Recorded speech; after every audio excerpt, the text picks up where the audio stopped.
Hello guys, நம்ம already lucky பாம்பை வச்சு ஒரு டேங்க் செட்டப் பண்ணியிருந்தோம். அந்த செட்டப்பை கழிச்சிட்டு தான் புது செட்டப் தான் பண்ணியிருக்கோம். இதில் போய் நம்ம ஆல்ரெடி கலெக்ட் பண்ண ட்ரிஃப்ட் வுட் வந்து வீடியோ போட்டிருந்தோம். அந்த ட்ரிஃப்ட் வுட் தான் யூஸ் பண்ணியிருக்கோம். இது மரத்துலேருந்து வெட்டினது. அதை போய் நல்லா கண்டிஷன் பண்ணி யூஸ் பண்ணியிருக்கோம். ஃபஸ்ட் டேனால் கொஞ்சம் தண்ணி கொஞ்சம் கலங்கலாக தெரியுது. ஃபஸ்ட் இப்போ ஊற்றுனதுனால 4 கிலோ வீடியோவில் போடுறேன். கண்டிப்பாக தண்ணி கிளியர் ஆயிரும் நாளைக்குள்ளே.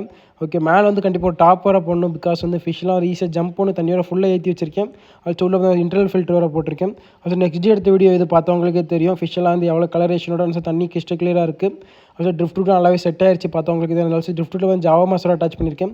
ஜாவா மாஸ் பார்த்தீங்கன்னா ரியலி சூப்பராக இருக்குது. பார்க்குறதுக்கு ஒரு நேச்சர் ஃபீல் கொடுக்குது. ஆல்சோ பார்த்தீங்கன்னா நம்மளுக்கு 3 டென்சன் பாப் இருக்குது. ஆல்சோ 4 கோராமி இருக்குது. அதுக்கப்புறம் 2 ஏஞ்சல் ஃபிஷ் இருக்குது. அண்ட் ஒரே ஒரு ரெயின்போ ஷார்க் இருக்கும். ஆல்சோ மேலே வந்து டாப்பும் போட்டாச்சு. பார்த்தவங்களுக்கே தெரியும். ஃபிஷ் எதுவும் ஜம்ப் பண்ணக்கூடாதுனால இந்த மெஸ் போட்டிருக்கோம். அந்த மெஸ் நெட் மாதிரி 2 கடையில் வச்சு அக்வாரியம் ஷாப்லேயே அது வாங்கி போட்டிருக்கோம். ஓகே கைஸ், இந்த வீடியோ பிடிச்சா மறக்காம லைக் ஷேர் சப்ஸ்கிரைப் பண்ணுங்கள்.